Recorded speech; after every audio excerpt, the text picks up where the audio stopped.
I've been invited to speak in numerous places. Perhaps I'm not Justin Trudeau, but I consider that part of my parliamentary work, so I wouldn't charge that because I'm paid by the taxpayer.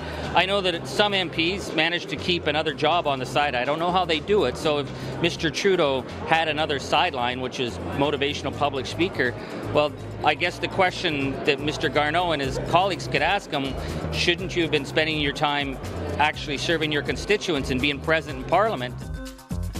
And Justin Trudeau, by our count, has made close to $1 million over the last several years as a public speaker. A good chunk of that while he has been a sitting member of Parliament. But the part that bothers me, and by the way, Charlie Angus, it's one of the first times I've played a clip of Charlie Angus and not turned around to disagree with him. Charlie Angus not alone.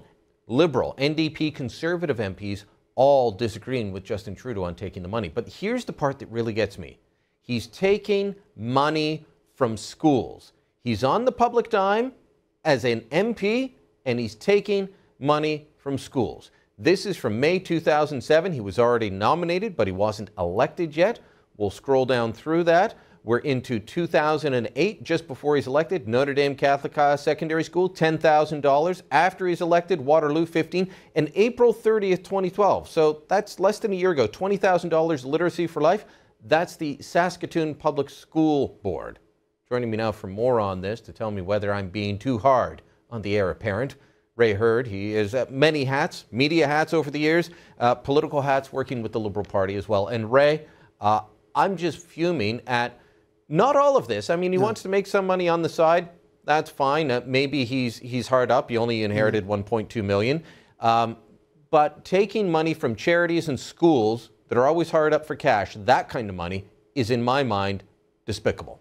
Well, I've been indulging in a Twitter war today, which our viewers can observe by going to my Twitter account, with Justin's advisors, some of whom I know. I'm even angrier than you. Justin said today that he had set a new ethical bar in Canada.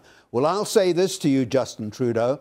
You have set a new bar for greed in character in Canada, and that is in character with a lot of politicians, because Ottawa is a trough where a lot of oink-oinks feed. But having said that, I agree with you, because what he has done, he's charged charities and school boards and other organizations, literary organizations, that are often funded by the taxpayers. So he's taking money out of the taxpayers' trough and transferring it to his own trough. That is unacceptable. I have friends, one of whom is a household name in Canada, who charge 20 grand to speak. But when my friends are asked to make a speech to a church, a school, or a charity, they always do it free. Now, one of Justin's top advisors, Gerald Butts, told me today on Twitter, oh, no, you're wrong. Everyone who talks to charities charges big bucks. That is absolute codswallop. It's completely false. I mean, I know that as well. That's codswallop. I don't charge for every group that I speak to. A small little group, they can't afford the money. But he's out there, $20,000. One of them we went to, and it was the Algonquin and Lakeside School District. That's near Kingston, Ontario. And one of our reporters said, okay, what's going on here? And they said, oh, well, that's not to the students. That was a program that we ran for several years where he went in to speak to correctional officers who work at the federal penitentiaries. So he, as a federal MP on the federal public dime, was paid to go and speak to public servants. Yeah. And that, again, is transferring money. But there is a precedent for this, and Sun News got the scoop.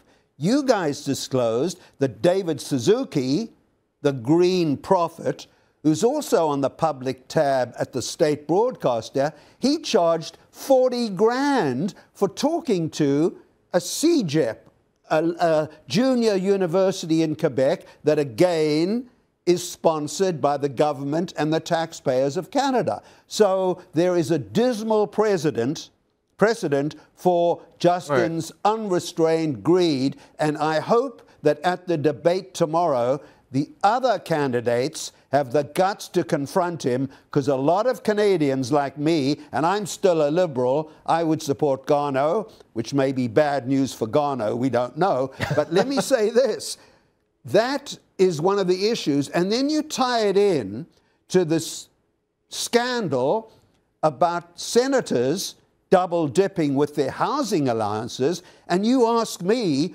why do Canadians hate politicians more than repo men or journalists? Every time they look, they see somebody dipping in. But I'll tell you this, Roy, we're going to go to a clip of Justin in a minute defending himself, but I'll tell you this, the senators will get more attention than Mr. Trudeau.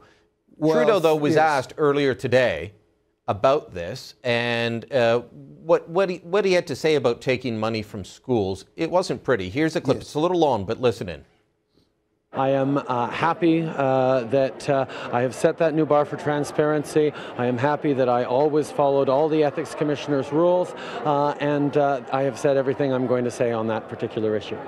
Just a question about ethics. Tens of thousands of dollars from school boards, much needed now. Would you consider returning some of that money? I have said all I'm going to say above and beyond in terms of transparency, and I have no more questions. I've been public, and you can look through everything you like.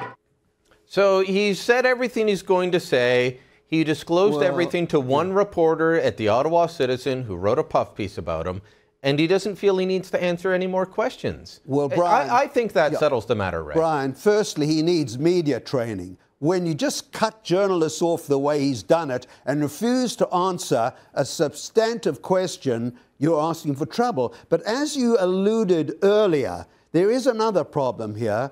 So far, the mainstream media, most of whose members in Ottawa have almost become honorary spin doctors for Justin, haven't really touched the story because they don't like stories that bring down their self-appointed messiah, Justin Trudeau. So that's another problem. But you can't keep information away from the voters and the viewers of Canada.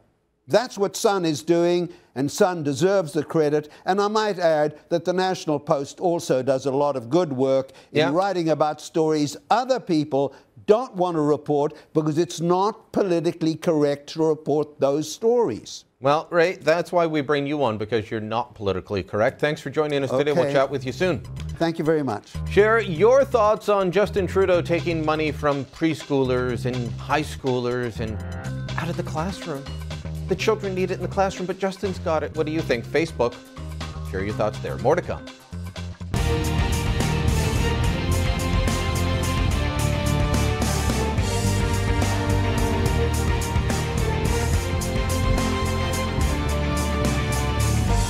Boop.